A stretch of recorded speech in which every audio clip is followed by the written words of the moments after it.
Hi, this is Anthony, and welcome back to my show. As I launch right in, I would sincerely appreciate it if you hit that subscribe button if you haven't already. It really helps me out in building this channel, and it doesn't cost you anything. Thanks. In each of my videos, I ask my viewers to leave a comment, even if they really disagree with me. And on occasion, viewers do comment, sometimes in agreement, and sometimes we have to agree to disagree. I just received a well thought out, well articulated response from one of my viewers, and I thought I would make a quick video to respond. Because I agree with much of what they have to say, and I have a slight disagreement with other parts. And again, I don't have the answers to everything. There are certainly things that I can miss that people can point out, and I'd be happy to add those things to future videos. But my purpose here is to encourage people, sometimes on a continual basis, because we as humans often need to be reminded more than once, that the purpose of investing is to have more money in the long run than you started out with, and cautioning people to cautiously and rationally consider fundamental factors when making investments, not just rushing into what seems like a sexy stock or a good deal because the price has been beaten down really low, but to look at the fundamentals and look at where the company is really going is important when making investments. Sometimes the light at the end of the tunnel means that you're about to leave the tunnel into the daylight, and other times the light at the end of the tunnel is the oncoming train. Okay, here's the comment. It was listed publicly on one of the videos, and I'm not going to use the person's name because I haven't communicated with them and gotten their permission, but I don't think that they would have a problem. There's nothing embarrassing to them in what they've written, and again, it was publicly posted in the comments section to one of my videos so that they know that anyone looking at it can see it in the comments. Okay. The Deliverator could work very well for food delivery. The way it is currently done, employees drive their own cars and deliver a handful of orders at a time before returning to the restaurant. The Deliverator may be useful to restaurants, grocery stores, florists, and other small businesses to deliver to a few customers at a time. The Deliverator may also be easier to park. Okay, so what's my response? I've never worked in a restaurant or delivered food for one, but I certainly have family members and other acquaintances who have experience in working in restaurants and restaurant deliveries, and they've communicated their experiences to me on many occasions. And from what I've seen in my local area, which is a large suburb of Portland, Oregon, some restaurants have company-owned cars, which tend to be compact cars, which their employees use to deliver food. In a situation like that, they could use something like Arcimoto's Deliverator, but as I pointed out in my previous video, here in Oregon, I don't mind the weather generally, but on occasion we get some snow and we get a lot of rain, sometimes a tremendous amount. And occasionally we have some big windstorms around this time of the year, and sometimes in the summer it can get over 100 degrees during the day. In those situations, having a compact size company provided car, which is wrapped in advertising for the restaurant, a car with doors and heat and air conditioning that is much more comfortable to deliver items in to local customers than using a Deliverator with no doors. And as I pointed out in the previous video, the starting price of a Deliverator is $25,000. I know that there may be state and or federal EV subsidies in connection with that. That might bring the price down for the buyer, but let's go with that number for now. How much is a brand new compact car that can be driven for a number of years? And in the case of the company I'm thinking about, they have them wrapped with their logo, so it works as very visible advertising in the community. It's probably not going to be much more than, say, $35,000 of that. So paying $10,000 extra for a far more comfortable vehicle is probably worth it for many restaurants. And here I'm talking about what we might call fairly small chain restaurants. If it's a super large conglomerate-owned restaurant chain or a mom-and-pop single restaurant, those may have different factors in play. And by the way, in the case of the restaurant I'm thinking of, I happen to have a family member who may not have been paying attention to the car stopped in front of them and rear-ended one of these restaurant-owned vehicles. It was just a slight fender bender and very little damage, nobody hurt. But that's because the restaurant's delivery car was a car, not an electric tricycle, which the Deliverator basically is. So there is the safety factor for these vehicles when they're out on busy roads here in suburban areas. Okay, based on other knowledge gained from family members and work associates, some restaurants don't own their own vehicles, but they just pay their employees a little extra money to use their own vehicles when food needs to be delivered.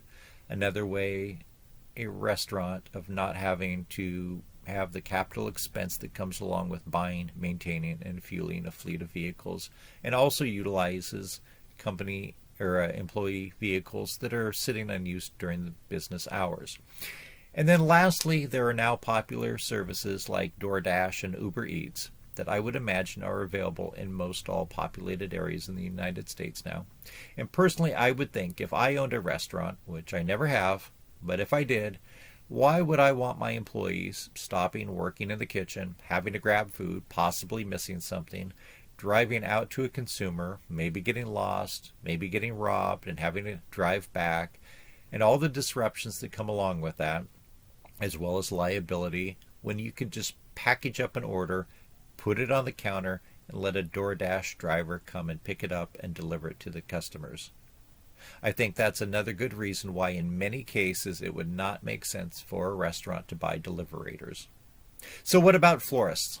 I think that is one case where under certain circumstances an Arcimoto vehicle might be convenient to use. And I have very little knowledge about that industry, but I know that FTD has a fleet of vehicles, and if you were a local florist and you had to deliver something small, you're probably going to have employees and the owner who already have vehicles at the location that they could just use if they cater to delivering to larger events such as banquets or weddings. Then they already have a delivery van that can hold a lot of really delicate merchandise. So having a small three-wheeled electric vehicle is impractical for situations like that. And again, I don't deny in certain geographic situations for higher valued items that are time sensitive, these vehicles might be of some use.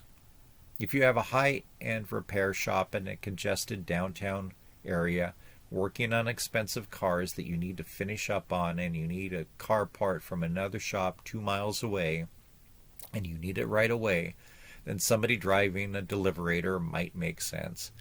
But I also know somebody who works for a company driving auto parts around all day long, and again, they use a company-supplied car, and they happen to live in an area with extreme weather throughout the year, so driving a doorless deliverator would not make sense. But there could be situations where it would. Lastly, grocery stores were mentioned. In my area, all the main grocery stores now have a fleet of delivery vans and larger trucks. That is a tough business to make a profit in to begin with, and so when it comes to deliveries, being able to utilize scale when it comes to capacity to carry items to various customers along their route is going to be important. And this is a space where you're competing against Amazon-owned Whole Foods, in addition to other big-name national or regional grocery companies. Certainly, I can imagine unusual circumstances where somebody's having an event and they forgot to get whipped cream and they need a case of whipped cream delivered in 20 minutes and they're willing to pay a premium for the grocery store to send somebody over right away. But then again, that's not happening all day long. You just have an employee or the manager hop in their own car and deliver one of these one-off emergency purchases. Otherwise, you're just going to have the normal grocery store delivery van deliver items. I really do appreciate my viewer taking the time to write. I think that there are many cases here and there where a deliverator might be an appropriate vehicle for certain businesses to have.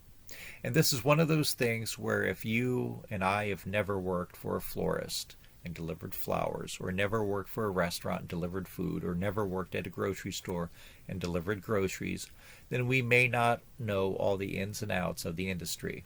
If you thought that Arcimoto was going to base its success on the deliverator, and you were going to invest hundreds of thousands of dollars in the stock or in a new public offering, then it would be worth your time to go around your community and ask actual florists and grocery stores and restaurants if they would consider buying a deliverator, and if not, why not? My guess is exactly what I've said previously, that they already have their own vehicles that make better sense economically and from a practical point of view. But again, I'm just guessing based on what I see are real-world logical conclusions based on people I know and what I see around me. But again, going to the source, the actual potential business owners who would be customers of this product, is the best person to talk to if you are going to invest a lot of money in Arcimoto.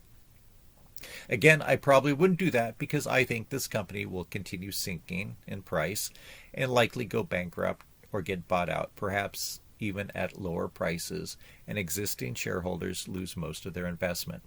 As always, I do want to hear from you. As I point out, I don't know everything. I don't have all the answers, but I do spend a lot of time thinking about this and other companies. But I do want to hear from you what you have to say, even if you strongly disagree with me.